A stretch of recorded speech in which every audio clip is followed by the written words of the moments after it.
Shit, they done let me in the door. They done gave your boy a chance, now the youngin' finna blow. It's a shame finna put the game in the figure four. Youngin' fresh from out that dollar.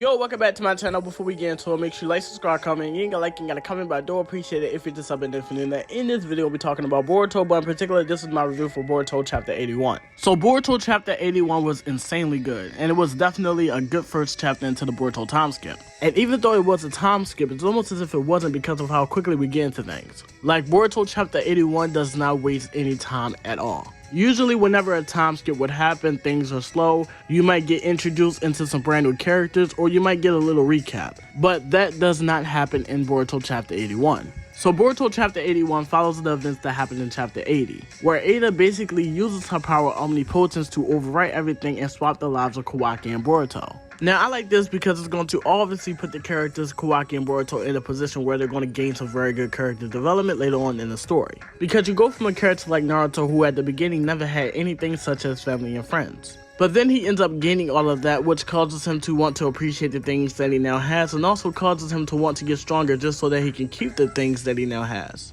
But then you get a character like Boruto, who was given everything that Naruto never had at the beginning of his life, which causes him to not really appreciate the things that he has. So with Boruto losing everything, it's going to obviously cause him to appreciate the things that he once had, and it's going to cause him to want to get stronger just so that he can get the things that he once had back. And with Boruto running off with Sasuke, it makes it that much better because of the fact that Sasuke can relate to losing everything that he once had, which is going to obviously make them become closer, so much closer to the point where Sasuke might have told Boruto his story. But most importantly, most likely telling Boruto about Itachi, and how Itachi sacrificed everything that he and Sasuke had for the greater good of the Hidden Leaf. And with Boruto knowing this about Itachi, it can help him understand Kawaki's actions. Now, of course, what Itachi and Kawaki did is completely different, but their intentions is pretty much the same. Just like Itachi, Kawaki sacrificed what he had and also what somebody else had, which is Boruto, for the greater good of the Hidden Leaf. So Boruto Chapter 81 starts off with us seeing Sarada and her new design. And that shit looks fucking amazing. Like, everybody looked dripped the fuck up. And I don't even use the word drip, but everybody looks dripped the fuck up.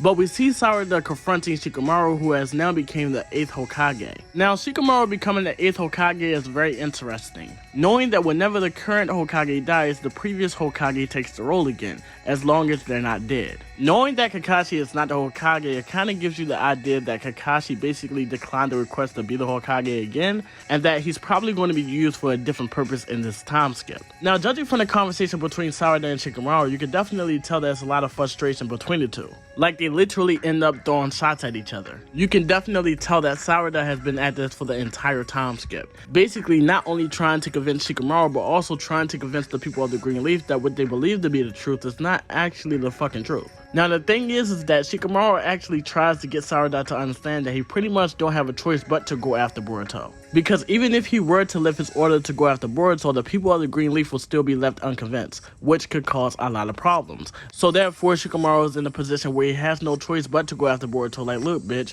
I ain't got no choice but to kill this motherfucker. Now, Shikamaru actually ends up threatening Sarada by saying that she can forget about being Hokage and that she'll never be more than a Genin. Now, Sarada is thinking that he's saying this because of the fact that her father is a traitor just like Boruto, and because of the fact that she's supporting them, they're basically pushing their sins onto her. But Sarada ends up clapping back at Shikamaru by saying, Naruto once brought back Sasuke, who did way more fuck shit than Boruto, and he also became the Hokage while still being Genin. I look up to Naruto, not you, which is so fucking disrespectful. Because what she's saying is that Shikamaru ain't shit compared to Naruto, and if Naruto can do it and I aim to be just like him, I'm going to follow in his footsteps. But then we end up seeing Naruto and Hinata in Kawaki's dimension where time does not exist, because of the fact that Naruto and Hinata has not aged after the time skip. And the fact that we see Kawaki checking up on Hinata and Naruto just shows us that he still cares about them and that he's doing this to protect them. Now we end up seeing Sarada and Sumire talk about the whole situation, and basically Sumire explained how everybody was questioning their memories because of things not making sense. But with time, that all went away, which reveals that the longer the Ada's power is active, the more powerful it becomes. So they most definitely need to find a way to break this shit before it's too late. Now we end up seeing Sarada and Sumire meet up with Ada and Damon. And Ada basically reveals that she doesn't even have control over her power, and that she's still trying to understand it. Which means that this is her first time she ever did anything like this. Which also means that her jutsu may be a little bit flawed. which I would say she believes is the case when it comes to Sarada and Shikamaru being able to retain their memories. Because he's still trying to figure out how they're able to retain their memories knowing that they're not connected to the Otsutsuki. Which I'm pretty sure is the case, which is that they are somehow connected to the Otsutsuki. Now Ada ends up questioning if Sarada and Shikamaru is her captives. Because of the fact that Shikamaru and Sarada is not affected by her omnipotence, Ada questions if it's the same thing when it comes to her charm. But then we end up getting a big reveal that everything is pretty much a fucking front. Even the conversation that Sarada and Shikamaru had at the beginning of the chapter.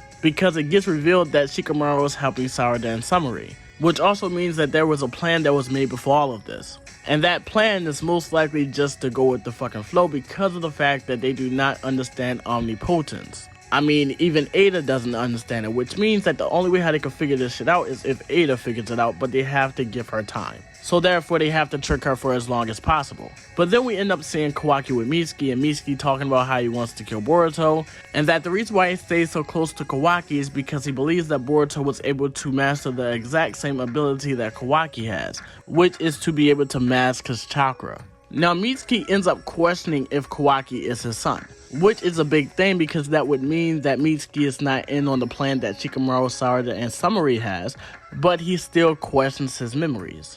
And the reason is because if Kawaki is really his son, then that would mean that Kawaki would want Mitsuki to protect him, but the fact that he doesn't want Mitsuki to protect him, it goes against Kawaki being his son. But then we end up seeing Himawari training, and she ends up revealing that the reason why she wants to get stronger is because of the fact that she wants to help Boruto. She also ends up revealing that everything that's being said about Boruto doesn't really go along with how she remembers him, which is a way to show us that Himawari is not affected by omnipotence or Ada's charm, because of the fact that she is connected to the Otsutsuki. Another way to show us that she is connected to the Otsutsuki is the fact that she can feel Naruto's chakra. Then we end up seeing Kawaki string some of Code's claw marks, and now we're getting into Code's invasion on the hidden leaf. And then we end up seeing Code with a scar on his face, which is a way to show us that him and Boruto encountered each other during the time skip. Code ends up revealing that the reason why he's attacking the hidden leaf right now is because of the fact that he's tired of chasing Boruto. And his way of trying to make Boruto appear is to attack his friends. But Code is going to most definitely wish that he never did that because Boruto makes probably one of the most badass,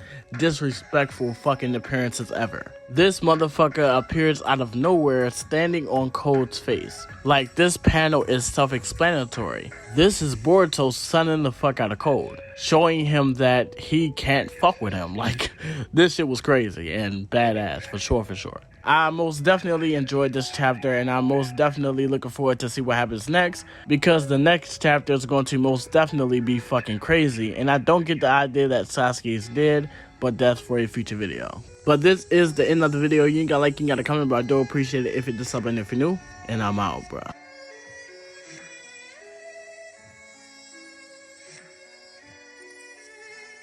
So what if the niggas make more? I knew my time would come and had to wait for it. So every night a nigga pray for it.